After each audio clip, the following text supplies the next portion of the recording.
Good afternoon. We're going to go ahead and get started. It's 1:32 on April the 25th. Welcome to the regular Code Enforcement Board meeting for Seminole County for April 25th. We're going to start by the Pledge of Allegiance, followed by the swearing in of witnesses. So if you're going to be speaking today in any manner, please remain standing after the pledge. At this point, follow me to the Pledge of Allegiance, please. I pledge allegiance to the flag of the United States of America and to the republic for which it stands, one nation under God, indivisible, with liberty and justice for all. If you're going to be speaking today as a respondent or a witness or for anything else, please raise your hand to Madam Clerk so she can swear you in. Hello. Okay. Do you solemnly swear or affirm the testimony you will give today is the truth? Thank you. Madam Clerk, could you conduct roll call, please?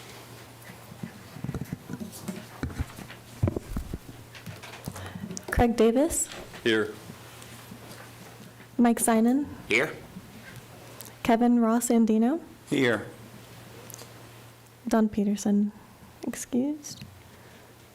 Dennis, Here. Yvette, Here. Dan, excused. Catherine. Here. Okay. Thank you. I'm going to recommend that we make a couple changes to the order of the agenda and start the first case to be heard, which would be item number 6 on page 3. And that is the case of Robert Blanc, followed by item number 5 on page 3, William Hoffman, 24-37 CEB, followed by 3 cases with the same respondent. It's items 7, 8, and 9 on page 4, 5, and 6. Douglas Garon with different case numbers 23-23 CEB, 23-24 CEB, 23-25 CEB. That one being on the lien request, I believe. I think. Yep. Yes. Yes, okay. So with that being said, if we can, do I have a motion to revise the agenda in that manner, followed by every other case that's on the agenda? So moved. Second. Motion by Mr. Sinan, second by Ms. Townsend. All in favor, say aye. Aye. Opposed? That motion carries. All right. Yeah, just the room is configured a little differently. So when your case is called, please come up and you'll be actually sitting in those 3 seats right closest to the audience. These matters are being electronically recorded. Therefore, it's important that you speak directly into the microphone at the center of those seats. And the county has the burden of proof, so the county will present their case first. You will then have an opportunity to present your case. Please make sure to limit your comments solely to the allegations made by the county. If you need assistance due to a hearing impairment or a language barrier, please make sure to advise us at the beginning of your hearing. And to make sure that there's no interferences with these cases, please check your phones and make sure that they're turned off or silenced while in chambers. Okay? Thank you. That being addressed, we're going to move to the first case that we're going to hear, which is item number 6 on page 3. That's case number 24-23 CEB Robert Blanc, 140 Morning Glory Drive, Lake Mary 32746. And Mr. Blanc, you've been sworn in, correct? Yes. Thank you. Whenever you're ready, Officer Tamulonis. Good afternoon, Joanne Tamulonis, Seminole County Sheriff's Office Code Enforcement, North Region. This is case number 2423 CEB, and the respondent is Robert Blanc. We were here last month with this case. I presented the PowerPoint to the clerk, and we spoke about this case. It was continued so that I could see if I could possibly get an organization to help Mr. Blanc with the mowing off his lawn, if you recall. We have spoken The organization I thought would potentially help has apparently dissolved. We have come up with some other means of assistance for him in the future, but not specifically for mowing of his lawn. So he has been reaching out to a company, and apparently they did not show up.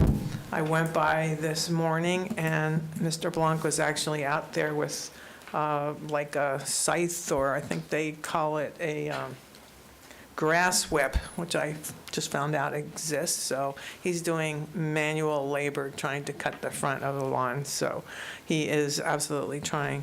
I had informed the clerk prior to what I saw this morning and talking with Mr. Blanc, a new compliance date to be recommended for May 16th. And then he can, I'm sure, finish it by then and possibly even find a way to get his lawnmower fixed. That is where we're at. So the May 16th date, I believe, will suffice for Mr. Blanc in this case. As I recall, where the fines were $50 a day, the recommended fines, I think. Yes, that's correct. Okay. Any questions for Officer Tamulonis? Seeing none, Mr. Blanc, this is your opportunity to speak to this. She has said that you've requested an extension, that you're out there trying to get it done of May 16th. You can offer anything else you may have for us to consider. Yes, I did request an extension. The company I contacted has notified me of 3 separate dates on the 16th, the 18th, and the 22nd that they would come, and every time nothing happens, I get an email, we'll contact the contractor. If we see nothing has happened, we'll set a new date. I'd like to think Happy Thoughts that they're out there right now, maybe working on it now, but I'm not that optimistic about it yet. I hope by the 16th, somebody will actually show up.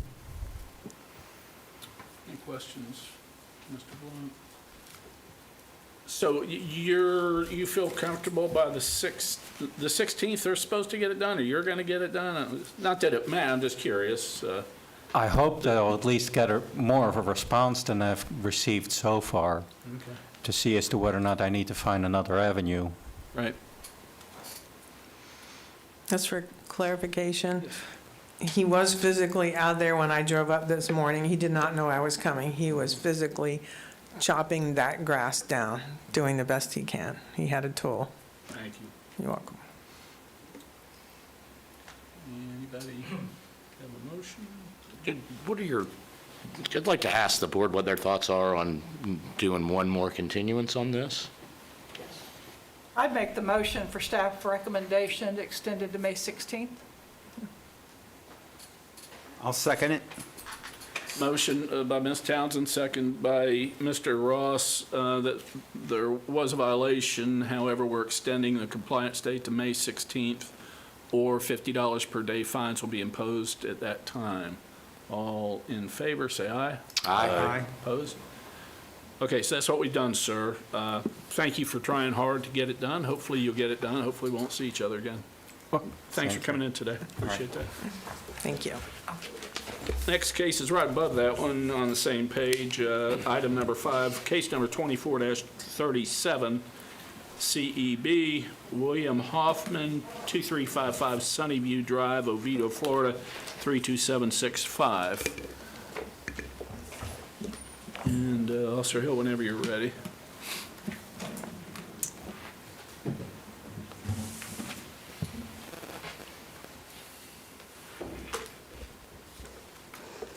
Officer Hill, Seminole County Sheriff's Office, Code Enforcement, East Region. I am submitting a copy of this PowerPoint to the clerk as Exhibit 1. This is case 2437 CEB, William P. Hoffman, located at 2355 Sunnyview Drive in Oviedo. Violation charge is Seminole County Code, Chapter 95, Section 95.4, as defined in 95.3B, uncultivated vegetation. My initial inspection was October 20th of 2023, with notice to respondent on November 3rd, 2023, and December 1st, 2023, with compliance dates of November 24th and December 15th, 2023, with follow-up inspections in November and December of 2023, and March and in April and yesterday. The results of my inspection is the violation of the uncultivated vegetation remains on the subject property. These photos were taken on my initial inspection on October 20th, 2023. These photos were taken on November 30th, 2023. These photos were taken on December 18th, 2023. These photos were taken on March 14th, 2024. These photos were taken yesterday. So some of it has been cut. These photos were taken from the neighboring property with their permission. The high grass is growing through the fence and over onto the neighboring property. They have also already spent thousands of dollars trimming the trees that are coming from the Sunnyview property over onto the neighbor's property. Even though that is not a code violation, we do not enforce trees, but we do tell neighbors if it is growing over the fence line, you can trim that, and they've spent a lot of money doing that. And so Mr. Hoffman's vegetation is growing over onto the neighboring property. And these photos were taken of the backyard yesterday. So just a little bit of history. This is not the first time that this property's had this code violation before. It has never been brought to code board, but he has had six uncultivated vegetation cases open starting in 2018, including up until 2023. 4 of those did come in by a complainant, 2 were self-observed from doing other inspections on that same street. The suggested recommendation is based on the testimony and evidence in case 2437 CEB. It is determined that the respondent, William P. Hoffman, is the owner of record located at 2355 Sunnyview Drive, located in Seminole County, as determined by property appraisers' records, in possession or control of property, and is in violation of Seminole County Code, Chapter 95, Section 95.4, as defined in 95.3b. It is further recommended that the Code Enforcement Board issue an order for the respondent to correct the violation on or before midnight of May 12, 2024. In order to correct the violation, the respondent must remove all the uncultivated vegetation more than 8 inches in height from the subject property. If the respondent does not comply with the order, a fine of $50 will be imposed for each day the violation is continues or is repeated after compliance. This concludes my presentation. Thank you. Any questions for Officer Hill? I have one. The other 6 times, those apparently were coming in compliance before they got here? Correct. Okay. Okay. Seeing no questions for Officer Hill. Mr. Hoffman, this is your opportunity to speak on behalf or to these violations that are cited. I have no defense against this. It's been a mess, but I'm getting it cleaned up now. They hauled off a dumpster load just a couple days ago. And there was two guys out there this morning tidying up stuff. I can easily have it done before May 12th. Any questions for Mr. Hoffman? Or a motion? I move that we accept the recommendations and impose the fine if not in compliance by May 12th. Second. Motion by Mr. Simon, second by Ms. Townsend. All in favor, say aye. Aye. Opposed? So that's what we did. That's the amount of time you got. Thank you. Appreciate your efforts on this. Brings us to cases 7, 8, and 9 on pages 4, 5, and 6.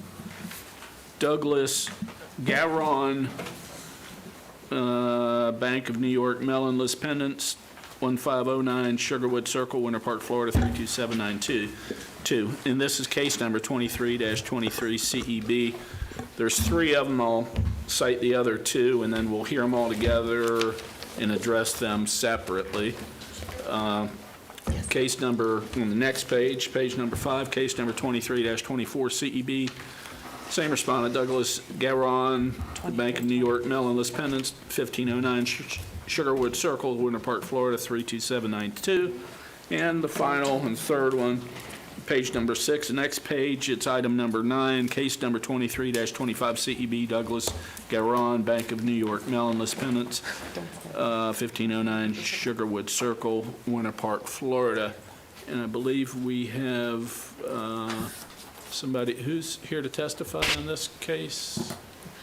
I might make some comments. My name is Kim George. I represent the Bank of New York Mellon. Oh, okay, so you represent the bank.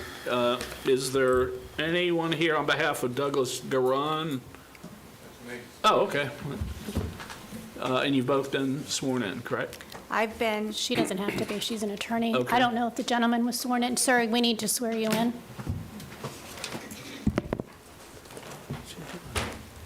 If you can raise your hand. Do you solemnly swear or affirm the testimony you're about to provide is the truth? Thank you. This, I believe, is a lien request, and so, again, we're not going to hear the entire case, but Officer Judges, if you want to bring us up to speed where we're at with this. Okay. Tamara Judges, Seminole County Sheriff's Office, East Region Code Enforcement. For the record, I am submitting a copy of this PowerPoint presentation to the clerk as Exhibit 1. This is case 2323 CEB, Douglas Garon, located at 1509 Sugarwood Circle.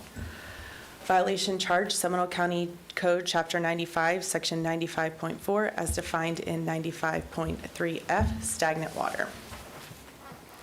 The initial inspection was back on November 17th, 2021. My code board compliance date was January 4th, 2024. My follow-up inspection was April 23rd, 2024.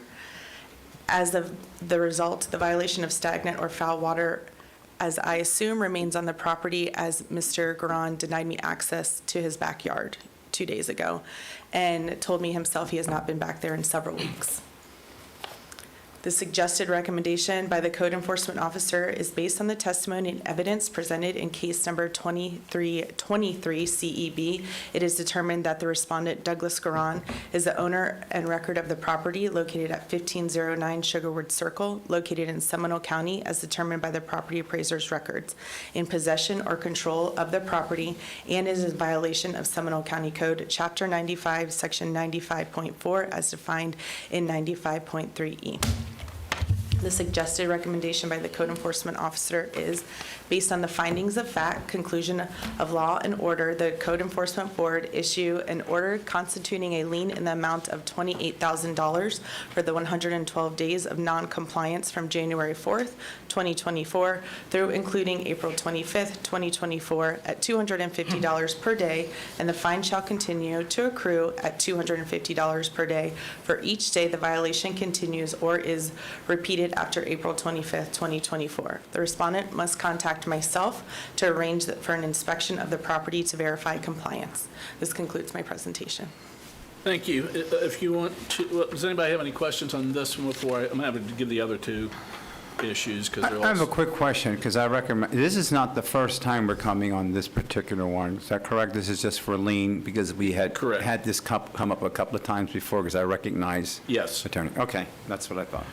Okay, if y'all move to the next one. Let's not move to the next. We'll Let's deal with the water, get, please. sir, we'll Can get we to you, deal we'll with the get to you, stagnant we'll get water? to you just a minute, okay? Just, you'll have an Why can't opportunity we to deal speak with to... the water? You'll have an opportunity to speak to anything that's presented here. Just give us a minute, let her finish. Mr. Officer Judges, if you want to continue the next one, which is 23-24 CEB, Douglas Garon, Bank of New York Mellon List Pendants, 1509 Sugarwood Circle, Winter Park, Florida, 32792. It's item 8 on page 5, if you want to go with that one. Tamara Judges, Seminole County Sheriff's Office, East Region Code Enforcement. For the record, I'm submitting a copy of this PowerPoint presentation to the clerk as Exhibit 1. This case is 2324 CEB, Douglas Garon, located at 1509 Sugarwood Circle. Violation charged would be rubbish. My initial inspection, 11/17/2021. Code Board compliance date, January 4th, 2024. Follow-up inspection, April 23rd, 2024. Results of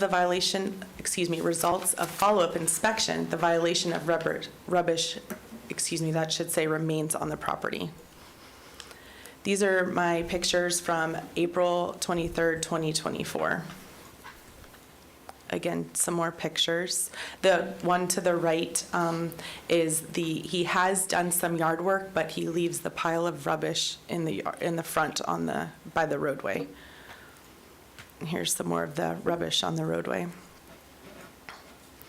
The suggested recommendation by the code enforcement officer is based on the testimony and evidence presented in case 2324 CEB. It is determined that the respondent, Douglas Caron, is the owner of the record of property located at 1509 Sugarwood Circle, located in Seminole County, as determined by the property appraiser's records, in possession or in control of their property, and is in violation of Seminole County, Chapter 95, Section 95.4, as defined in 95.3B. And it is further recommended that the Code Enforcement Board, based on the findings of fact, conclusions of law and order, the Code Enforcement Board issue an order constituting a lien in the amount of $11,200 for the 112 days of noncompliance from January 4th, 2024 through and including April 25th, 2024 at $100 per day, and the fine shall continue and accrue at $100 per day for each day the violation continues or is repeated after April 25th, 2024. The respondent must contact myself to arrange for inspection of the property to verify compliance. This concludes my presentation. Thank you. Let's just move to the next one, and then we'll see we have questions. 23-25 CEB, same respondent, same address, if you can finish that one. Tamara Judges, Seminole County Sheriff's Office, East Region Code Enforcement. For the record, I am submitting a copy of this PowerPoint presentation to the clerk as Exhibit 1. Excuse me. This is case number 2325 CEB, Douglas Caron, located at 1509 Sugarwood Circle. Violation charge, abandoned vehicle. Inspection, initial inspection, 11/17/2021. Code Board compliance date, 1/4/2024. Follow-up inspection for 23/2024. Results of the follow-up inspection, the violation of abandoned vehicles remain on the subject property. These are pictures taken on April 23rd, 2024, showing that this vehicle has flat tires.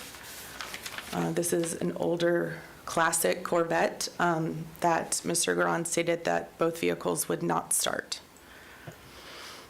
The suggested recommendation by the Code Enforcement Officer, based on the testimony and evidence presented in case number 2325 CEB, it is determined that the respondent, Douglas Caron, is the owner of the record of property located at 1509 Sugarwood Circle, located in Seminole County, as determined by the property appraiser's records, in possession or control of the property, and is in violation of Seminole County Code Chapter 95, Section 95.4, as defined in 95.3E.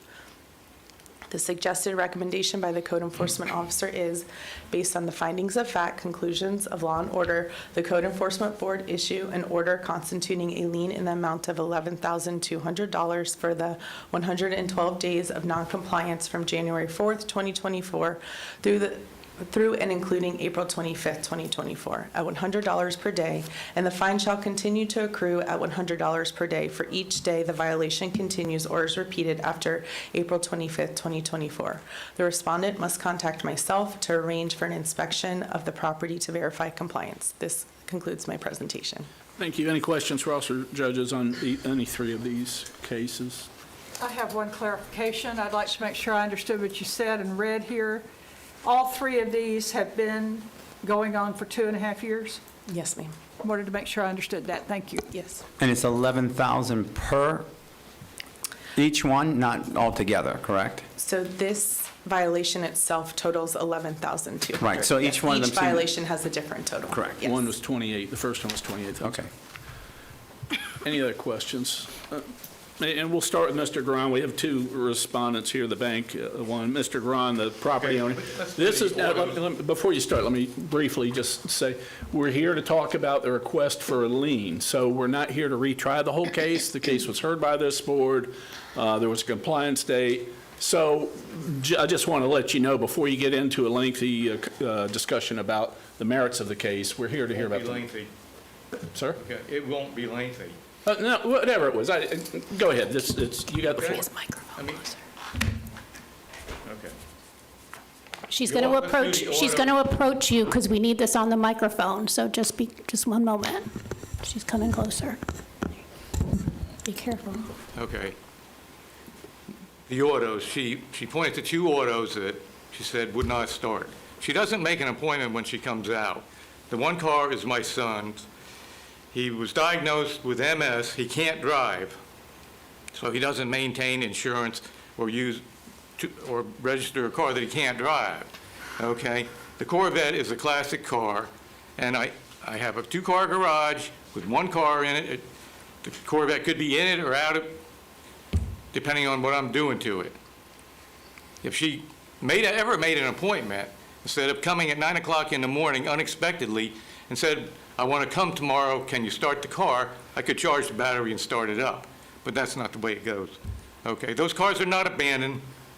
2 vehicles that I did have in prior visits were sold for junk, and they're not there. Okay, so that's the status of those. They're not abandoned, that's baloney. You want to go on? Well, we need to be specific to the lien request. You're starting to get into the facts? case. I'm getting into the facts. The case, yeah, and those facts were presented, or whatever facts he presented in regards to the case to this board, and determination was made, giving you a compliance date. That wasn't adhered to, and that's why we're here today, because there's a request for a lien on the table. So, Okay, it's a homesteaded property, you can't lien it. So that's a moot point, and I don't know, you're wasting your time up there if you read the law, okay? But I'd like to talk about the so-called stagnant water. She came out to look at the property and the pool, and my son raised, what does my son do with the pool? You've said it here, so it's on the record. Okay, you can tell them, Mr. Gron. Go ahead. He raises fish in the pool, from little fish to catfish. Okay? Now, the charge is stagnant water, isn't it? With the pool? Is it? You can't ask her Please. questions, sir. This is your opportunity to tell the Okay, board why you but believe you're in What compliance. am I being charged with? What was I? Stagnant water? Do you believe you're in compliance? Of not having stagnant water? Absolutely. Okay. so Here the- are three samples of water: the pool, the retention pond, and tap water. I had those when she came out. I had 4. She wouldn't so much as go over and smell them or look at them. She was this far from the mugs of water at that time, she wouldn't even bother to look. She had 2 cops with her that day. They went back to the pool, and her thing has always been, you got to see the bottom of the pool. Well, to do that, you got to look. She wouldn't come close enough to look in the pool, and you could see the bottom, okay? And then she had made up her mind before she got there. She turns around and leaves, and that's it. The cops, they wouldn't look either. Okay. How about the rubbish? You can look, you can smell, look, or whatever you do. This is water taken today from the pool, the retention pond, and the tap. And you tell me if they smell stagnant, foul, or anything that's alleged in this. How about the rubbish? The cuttings that are still by the road? I wouldn't call it rubbish. I would call it trimmings from trees and bushes. It's still there. So what you're hearing today is basically his position on whether he believes he's in compliance or not, okay? The only thing you're here to decide is whether you want to proceed with the lien. The only person that can bring him into compliance is the code inspector pursuant to Chapter 162. So at this opportunity, you're being told that she does not believe he's in compliance. He's also, I heard testimony say that she was not allowed access to the back of the house to confirm the pool situation. So today, you're limited on what you can do. It's simply impose the lien. Doesn't mean he can't continue to work towards compliance, and they can make an appointment and have her inspect the backyard to see if she believes the pool is now in compliance or not. There's testimony that the rubbish is still by the side, and there's a situation with regards to the car that I'm sure she'd be more than willing to make an appointment to go out there, but if you see cars with flat tires, that makes them inoperable. So it's not just a battery issue, it's they have to be able to be ridden on the road and properly licensed and tagged. But again, the only thing before you today is that the code officer is telling you that the property is not in compliance. So you really only have the decision to make whether to keep the case moving through the process. Can I ask one question, though? Sure. Do you have any intention at all of meeting with the officer and making the changes that she's asked you to make to the property with these 3 issues? My point is, the pool I'm- and the my- vehicles are in compliance. My question I'll is, meet with her about the rubbish, you're calling rubbish, I'm calling trimmings. I'm not going to even argue, but I'm just asking you, do you have Why any argue? intention to meet with the officer to bring the property into compliance as you've been asked to Oh, do? yes, I do. Ms. Brown, can you explain to me what Liz Pendens means? And am I allowed to ask why the bank is here? Sure, she can explain to you. Go ahead, Ms. George. A lis pendens is a foreclosure on the property. This one's due to monetary non-payment on the loan. We have gone to final judgment. We have not gone to sale. The problem that the bank faces in these situations is we are not the title holder because we have not gone to sale. We cannot go to sale because he has filed a bankruptcy. So that puts a stay on our lis pendens foreclosure action.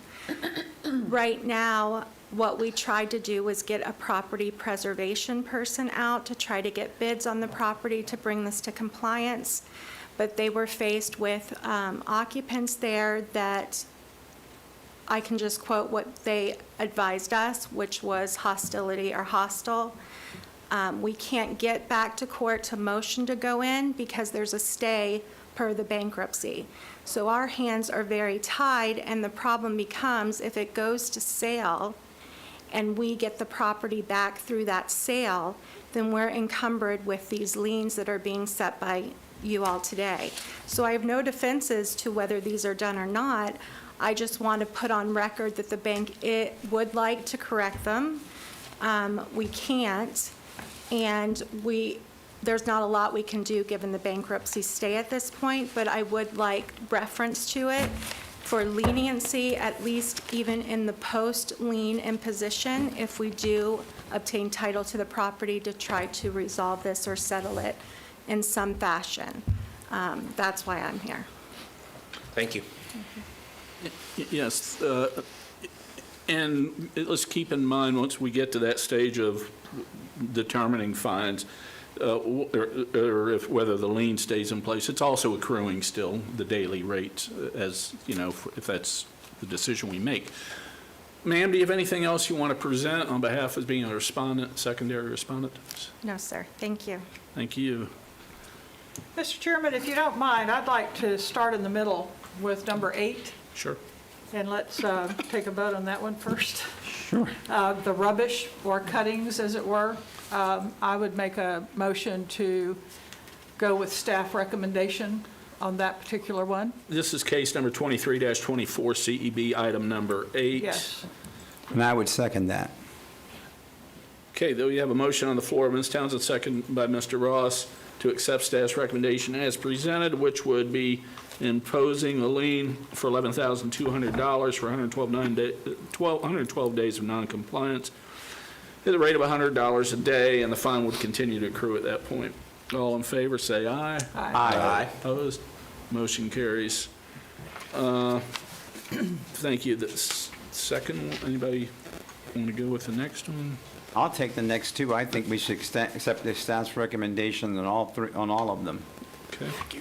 Well, I have a question first. Okay. On 23-25 on the abandoned vehicles. They're not abandoned. It's his contention these are not the vehicles that were cited in November of '21? They were along with them, but he has gotten rid of some. But yes, these have been there since 2021. Okay, so Yes. these also have been there for 2.5 years? Yes. Okay. Thank you. Okay, does anybody have a motion on that one? I think you have a motion. You I need have a a second. motion to, I can do them separately, we can do They them need to be together. separate. So I'll do number 7, I'll move to accept the staff's recommendation on item number 7. Okay. A motion to accept status recommendation by Mr. Ross, second by Mr. Simon, I think, on case number 23-23 CEB. Same respondents. I same do have a address. question. Yes. Is it legal to raise fish in that pool? So yes, I've had a case like this before, and you can have fish, but the water still has to be clear. But Okay. yes, people can actually make their pools koi ponds. Cool. Interesting. I didn't know that. So we have a motion to accept staff's recommendation on this one, which is $28,000 lien to be imposed and continue to accrue at $250 a day as long as the violation continues to exist. Motion by, goodness, where was I? By me. Mr. Ross, second by Mr. Simon. All in favor, say aye. Aye. Opposed? Okay, brings us to the third one on this respondent. Case number 23-25 CEB, same respondent, same address. Is there a motion on this one? Yes. Same motion? Same motion. We have a motion to accept status recommendation of imposing a lien in the amount of $11,200 for the 112 days noncompliance and continuing to accrue at $100 per day for each day the violation continues. Motion by Mr. Ross, second by Mr. Simon. All in favor, say aye. Aye. Opposed? Okay. Ma'am, thank you for your time coming in today. Thank you. Much appreciated. Okay, and then that brings us back to the original order of the agenda. Is anybody else showed up by chance? Is anyone else here for anything? No one else? Okay. Make sure no one's here? Yeah, they're my cases, no one else has come. No one else Okay. is here because we have other folks. Yeah, Brings okay. us to case number 1 under new cases 24-20. It's on page 1, by the way. 24-21 CEB Mark D. and Vivian Severson. And as a matter of fact, we've got 4 cases under theirs. The next one's 24-28 CEB, same name, same address. Then we have 24-29 CEB, same respondent, same address, and 24-30 CEB, same respondent, same address. Officer Judges, if you want to give us all 4 of them. Sure. Tamara Judges, Seminole County Sheriff's Office, East Region Code Enforcement. For the record, I am submitting a copy of this PowerPoint presentation to the clerk as Exhibit 1. Thank you. Okay. Kara, 24. That's okay.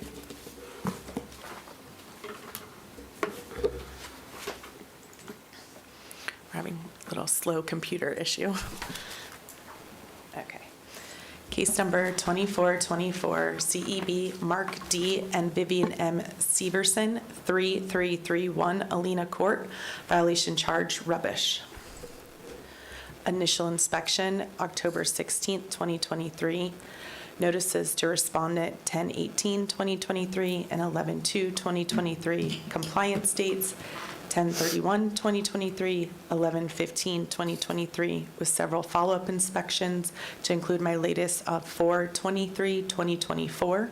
The results of the inspection, the violation of rubbish remains on the property. So most of these pictures are actually taken from the property behind the subject property, as the property owners, they don't answer their door when I come there, so these are actually taken through slats of a fence. So this was on 10/16/2023. I'm sorry? So the arrow that you're seeing is a tarp, and it's hard to see because again, it's through a slat, but there's metal all on the grass area as well there. Here, this was taken on 4/23/2024. Again, there's more metal pieces, and you can see the blue tarps, and it's kind of hard to tell in a picture, but I couldn't get any closer, but in the long grass, there's a bunch of rubbish in there. It's a suggested recommendation of the code enforcement officer based on the testimony and evidence presented in case number 2424 CEB. It is determined that the respondent Mark D. and Vivian M. Severson are the owners of record of the property located at 3331 Alena Court, located in Seminole County, as determined by the property appraiser's record, in possession or control of the property, and are in violation of the Seminole County Chapter 95, Section 95.4, as defined in 95.3A. And it is further recommended that the Code Enforcement Board issue an order for the respondents to correct the violation on or before May 12th, 2024. In order to correct the violations, the respondent must remove all rubbish from the subject property. If the respondents do not comply with the order, a fine of $100 will be imposed for each day of the violation continues or is repeated after compliance. The respondents must contact myself to arrange for an inspection of the property to verify compliance. This concludes my presentation. Thank you. Next one, 24-28 CEB, same respondent, same address. Yes, okay. Tamara Judges, Seminole County Sheriff's Office, East Region Code Enforcement. For the record, I am submitting a copy of this PowerPoint presentation to the clerk as Exhibit 1. This is case number 2428 CEB, Mark D. and Vivian M. Severson, and they are located at 3331 Alena Court in Winter Park. Violation charge is uses unpermitted. Occupying a camper is not permitted in use in a R1A zoning district. Initial inspection, 10/16/2023. Notice to respondent, 10/18/2023 and 11/2/2023. Compliance dates, 10/31/2023 and 11/15/2023, with multiple follow-up inspections, including my most recent, which unfortunately I forgot to put up there, but it was for 23/2024. The violation of the occupying a camper which is hooked up to water, power, sewer, and et cetera, remains on the property. So this was taken on 10/16/2023, and you can see that, oh, that's okay. You can see all the piping and everything hooked up to the camper. This was taken on January 4th, 2024. The piping is still, and everything is pushed out as you're using the camper. Again, on January 4th, excuse me. This was taken 4/23/2024. The piping is still there, however, they've pushed it underneath the camper, so it's not as visible. All of the sections of the camper were pushed out as like it were to be in use. Go ahead. Thank you. This is the other side of the camper where it's pushed out, and I took a picture because the tires are flat, so obviously it's not being moved on a regular basis. I did not make contact with them yesterday. I did have several deputies with me, as this is a problem house for us. It's actually made the news, and we could hear them moving around. There was activity in the camper, but they would not come out. The suggested recommendation by the Code Enforcement Officer, based on the testimony and evidence presented in case number 2428 CEB, is that the correct number? Okay. It is determined that the respondent Mark D. and Vivian M. Severson are the owners of record of the property located at 3331 Alena Court, located in Winter Park, as determined by the property appraiser's records, in possession or control of the property, and are in violation of Seminole County Land Development Code, Chapter 30, Part 12, Section 30.202, uses permitted. This concludes my presentation. Thank you, and we'll move on to the last questions here in just a moment. 24-29 CEB, same respondent, same address, stagnant or foul water. Okay. Tamara Judges, Seminole County Sheriff's Office, East Region Code Enforcement. For the record, I am submitting a copy of this PowerPoint presentation to the clerk as Exhibit 1, 2429.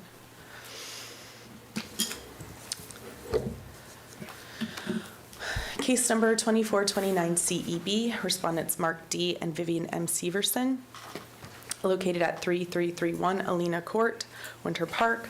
Violation charge, stagnant water. Initial inspection, 10/16/2023. Notices to respondent, 10/18/2023 and 11/2/2023.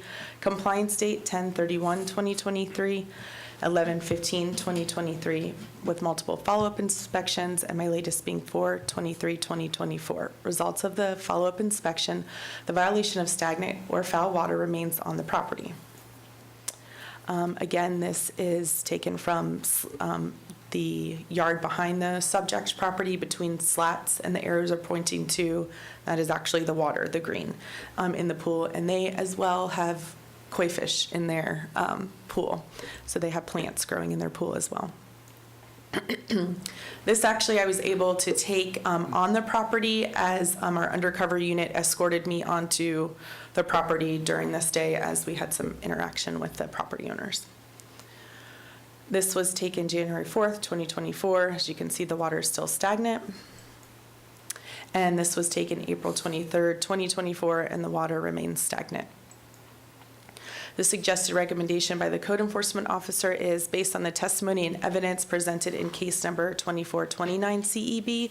It is determined that the respondent Mark D. and Vivian M. Severson are the owners of the record of property located at 3331 Alena Court, located in Seminole County, as determined by the property appraiser's records, in possession or control of the property, and are in violation of the Seminole County Chapter 95, Section 95.4, as defined in 95.3F.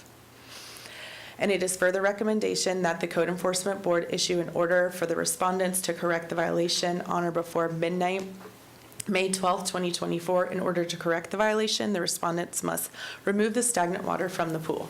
If the respondent does not comply with the order, a fine of $250 a day will be imposed for, $250 will be imposed for each day the violation continues or is repeated after compliance. The respondent must contact myself to arrange for an inspection of their property to verify compliance. This concludes my presentation. Thank you. And the final one, 24-30 CEB, same respondent, same address. If you could take a breather and then present that one. Tamara Judges, Seminole County Sheriff's Office, East Region Code Enforcement. For the record, I am submitting a copy of this PowerPoint presentation to the clerk as Exhibit 1. Case number 2430 CEB, respondents Mark D. and Vivian M. Severson, located at 3331 Alena Court, Winter Park. Violation charge, uncultivated vegetation. Initial inspection, 10/16/2023. Notice to respondent, 10/18/2023 and 11/12/2023. Compliance dates, 10/31/2023 and 11/15/2023, with multiple follow-up inspections, the most recent being 4/23/2024. Results of the follow-up inspection, the violation of uncultivated vegetation remains on the property. This was taken 10/16/2023. As you can see, the grass is high. Oh, it's okay. And that's taken through fence slats. So are these. These were taken April 23rd, 2024, and you can see how tall the grass has gotten. The suggested recommendation by the code enforcement officer is based on the testimony and evidence presented in case number 2430 CEB. It is determined that the respondents Mark D. and Vivian M. Severson are the owner of record of property located at 3331 Alena Court, located in Seminole County, as determined by the property appraiser's records, in possession or in control of the property, and are in violation of Seminole County Chapter 95, Section 95.4, as defined in 95.3B. This concludes my presentation. No, it does not conclude my presentation. I think I'm getting a little cross-eyed from reading all these PowerPoints. And it is further recommended that the Code Enforcement Board issue an order for the respondents to correct the violation on or before midnight of May 12, 2023. In order to correct the violation, the respondent must remove all uncultivated vegetation over 8 inches in height. If the respondent does not comply with the order, a fine of $50 will be imposed for each day the violation continues or is repeated after compliance. The respondents must contact myself to arrange for an inspection of the property to verify compliance. This concludes my presentation. Thank you. Any questions for us or judges? We've got 4 cases here on the same respondent. I'll call one the rubbish case. The other one is the uses, the camper case. The other one is stagnant or foul water, and the other one's the uncultivated vegetation. Yeah, my question would be, have you had any interaction at all with the homeowners over the course of this entire, I guess we're at 18 months now, and can you describe what happened in those interactions? Yes, I've had interactions with the homeowners, and their son also lives there as well. The parents are the ones who actually live out of the camper. They've given the house to their son. I've spoken to them several times, either over the phone or in person, and they stated that they want to move because the neighborhood is bad, and I suggested, I mean, you could sell your house, you could live in your camper at a campground so that we can get this into compliance, but they just refused to leave. And the last time on the 23rd when we were there, they were in the camper and in the garage, and they would not come out to speak with me. But yet they called me 3 minutes after I left to let me know that they weren't going to be here today. Also, can you explain what happened on the day that you said once you were granted access to the backyard? Can you explain what happened on that day, please? So our undercover units had received a tip that there was some illegal activity going on there, so obviously they follow up with that, and there was illegal activity going on there. This is all public record, and it's been on the news. There was drug activity going on and homemade explosives. So our bomb squad had to come out and actually blow up the explosives in the back of the home because they were so unstable that they could have affected the entire block. Finally, can you explain why the county is seeking $500 per day total if we were to approve all of these? I mean, that's I guess it would be $15,000 in a month in. So each violation has its own actual violation price, so it just adds up over time. That's why we present each violation in a different PowerPoint. They used to be all separate, and then the laws changed or whatever. Now they're all, I mean, they used to be all together, now they're separate. Any other questions? Yes, I ma'am. have a question on 2429, stagnant or foul water. Is it possible for us to recommend a higher? Was it What are they 250? asking? Are they I asking believe that 250? was $250 a day. Is it possible to recommend higher, or that's what we have to go with? That's the maximum on the first time for that Oh, one. okay. Is it secured? Yes, it actually is secured. There is a fence around the whole property. They have just a couple inches where I get my phone right up there to those slats, but it is secured. Okay, we ready for a motion? We'll start, or further discussion, but we'll start with the first on 24-24 CEB. This is the rubbish one case, recommendation compliance by May 12th or $100 per day fine. Staff's recommendation. I'll move to accept it. Second. Motion by Mr. Ross, second by Ms. Townsend, to accept staff's recommendation as presented. All in favor, say aye. Aye. Opposed? Next case is 24-28 CEB. That's item number 2. Same respondent, same address. This is the camper case, or uses permitted, more appropriately probably stated. By May 12th is the compliance date recommended, or $100 per day fine. I'll move again to accept the staff's recommendation. I'll second it. Motion by Mr. Ross, second by Mr. Davis. All in favor, say aye. Aye. Opposed? Next case, item 3, 24-29 CEB, same respondent, same address, stagnant or foul water. Recommendation by May 12th or $250 per day fine. So moved. Second. First by Ms. Townsend, second by Mr. Ross. All in favor, say aye. Aye. Opposed? No. Nay by Mr. Simon. For 24-30 CEB, and it's item number 4, same respondent, same address. This is the uncultivated vegetation case. By May 12th is a recommended compliance date, or $50 per day fine. All in favor, say aye. Well, can I get a motion first? So moved. Motion by Mr. Simon. Second. Second by Mr. Ross. All in favor, say aye. Aye. Opposed? Motion carries. That finishes that. I think we have one more respondent that has multiple cases, if I'm not mistaken. Item 10 on page 7. Case number 23-32 CEB, Mary T. DC, 1562 Lawndale Circle, Winter Park, Florida, 32792. And then, this is also judge's case. We'll just have her then state the next case, 23-33 CEB, same respondent, same address, and then there's 23-34 CEB. Sir, judges, could you start with 24-32 CEB? Tamara Judges, Seminole County Sheriff's Office, East Region Code Enforcement. For the record, I am submitting a copy of this PowerPoint presentation to the clerk as Exhibit 1. Thank you. This is case number 2332 CEB Mary T. DC, located at 1562 Lawndale Circle. Violation charge, abandoned vehicle. And again, this is a lien hearing, so initial inspection is May 2nd, 2023. Code Board compliance date, January 1st, 2024. And my latest follow-up was on April 23rd, 2024. Results of follow-up inspection, the violation of abandoned vehicle remain on the subject property.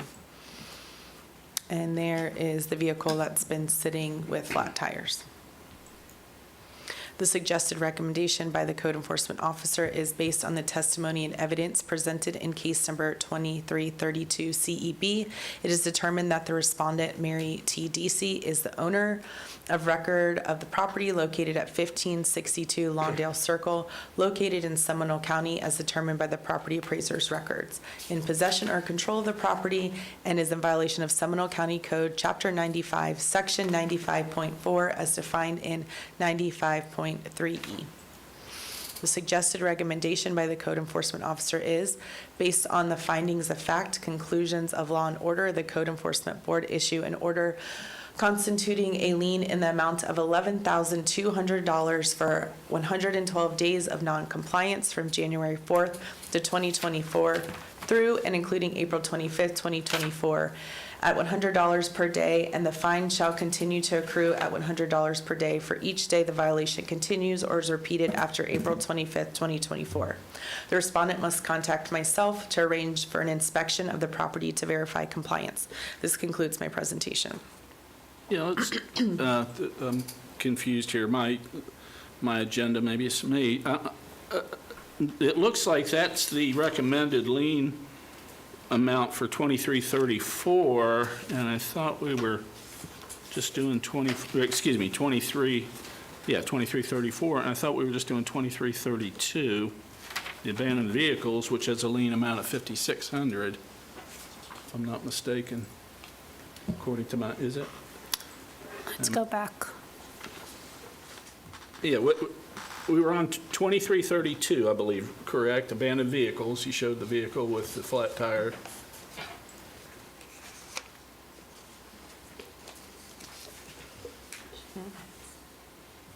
Can I see the file?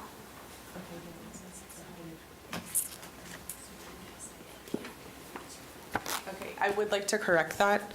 And it says, based on the findings of fact, conclusion of law and order, the code enforcement board issue an order constituting a lien of amount of $5,600 for 112 days of noncompliance from January 5th, 2024 through and including April 25th, 2024 at $50 per day. And the fine shall continue to accrue at $50 per day for each of the violation continue or repeated after April 25th, 2024. Okay, thank you. So that's the this is, again, obviously a lien request, and the recommendation is a lien in the amount of $5,600, even for 112 days noncompliance. Lien would continue to accrue $50 per day. This is the abandoned vehicle case that we just saw the picture. This has basically been a year's worth. Yes. Hold on, Kara, just one second. Yes, it has. I started with Ms. DC in May. She unfortunately was incarcerated in October, but she had from May to October to get into compliance, and she's still incarcerated at this time. May I suggest, since no one's going to respond, that we just, so we're not confused, we just vote as she closes each one instead of trying to do them all at the end? Just to make it easier for us. I think we should vote individually. Is this case, is this person in this case, is this their first appearance before the board, or we're voting on? The lien request. Just the lien. This is a lien. So this has already been to this board? Yes. Yes. Okay, thank you. So I would move to accept that recommendation as corrected to the $5,600 for the first violation. Thank you. So we have a motion on the floor by Mr. Ross, impose a lien $5,600, $500 or $50 per day to continue for violations after that point. Is there a second? Second. Second by Mr. Davis. All in favor, say aye. Aye. Opposed? That's what we've done. 2333. Let's make sure we're clear on the recommendation there, if you could. Yeah, we verified it. I made sure. Okay, so it's 5,600? Yes. Okay. So the recommendation on this one, and this is the uncultivated vegetation case, another lien, $5,600, separate from the first one, $5,600 and $50 a day after that fact, if it continues. Is there a motion? Was she going to present on that one or not? Yeah, we would like to see the presentation. That's fine. Thank you. Yes. Again, 23-33 CEB, same respondent, same address. Yes, ma'am. Tamara Judges, Seminole County Sheriff's Office, East Region Code Enforcement. For the record, I am submitting a copy of this PowerPoint presentation to the clerk as Exhibit 1. Case number 2333 CEB, respondent Mary T. DC, located at 1562 Lawndale Circle, Winter Park. Violation charge, uncultivated vegetation. Initial inspection, May 2nd, 2023. Code Board compliance date, January 4th, 2024. Follow-up inspection, 4/23/2024. Result of the follow-up inspection, the violation of uncultivated vegetation remains on the subject property. And these are my photos taken from 4/23/2024. That's okay. The first picture is actually the side of the house looking into the backyard, and you can see there's a brick wall that is her back fencing area because it leads out to Main Street, and you can't even see the brick wall because the grass is so high there. And then that's just a front view of her property. The suggested recommendation by the code enforcement officer is based on the testimony and evidence presented in case number 2333 CEB. It is determined that the respondent, Mary T. DC, is the owner of record of the property located at 1562 Lawndale Circle, located in Seminole County, as determined by the property appraiser's records, is in possession or control of the property, and is in violation of the Seminole County Chapter 95, Section 95.4, as defined in 95.3B. And it is further recommended that the Code Enforcement Board, based on the findings of fact, conclusion of law, and order, the Code Enforcement Board issue an order constituting a lien in the amount of $5,600 for 112 days of noncompliance from January 4th to 2024 through and including April 25th, 2024, and $50 per day. And the fine shall continue to accrue at $50 per day for each day the violation continue or is repeated after April 25th, 2024. The respondent must contact myself to arrange the inspection of the property to verify compliance. This concludes my presentation. Thank you. Any questions for us? Yeah, have you spoken with Ms. DC since her incarceration? No, I have not. Do we know how long the incarceration is? She has a history of dealing with law enforcement, so I think that's taking into play of why she's there so long. Thank you. Tell me again, when did this originate? In May? In May, yes. May of 23? 2023. Okay. Any other questions? The recommendation is a lien in the amount of $5,600 or $50 a day, $50 a day for continued violations beyond the compliance date. That's the recommendation. I have one other question. Is the house vacant now? Yes, it is. I make the motion to accept staff's recommendation. I'll second. Mo- I'll second. Motion by Ms. Townsend, second by Mr. Ross to accept staff's recommendation as presented. All in favor, say aye. Aye. Opposed? That motion carries. And I believe the last one is 23-34 CEB, same respondent, same address. This is on page 9. This is the rubbish case. Officer Judges. Tamara Judges, Seminole County Sheriff's Office, East Region Code Enforcement. For the record, I am submitting a copy of this PowerPoint presentation to the clerk as Exhibit 1. This is case 2334 CEB, respondent Mary T. DC, located at 1562 Lawndale Circle, violation charged rubbish. Initial inspection, May 2nd, 2023. Code Board order, January 4th, 2024. Follow-up inspection, April 23rd, 2024. Result of the follow-up inspection, the violation of rubbish remains on the subject property. And here you can see again the side of the house. There's chairs, and behind that you can see a cooler and a tarp. The cooler's the yellow, the blue is the tarp. This is, in the right, that is her driveway and has accumulation of rubbish as well. There's another picture to the left of her driveway, and up by the front door, there's rubbish leading up to the walkway. The suggested recommendation by the code enforcement officer is based on the testimony and evidence presented in case number 2334 CEB.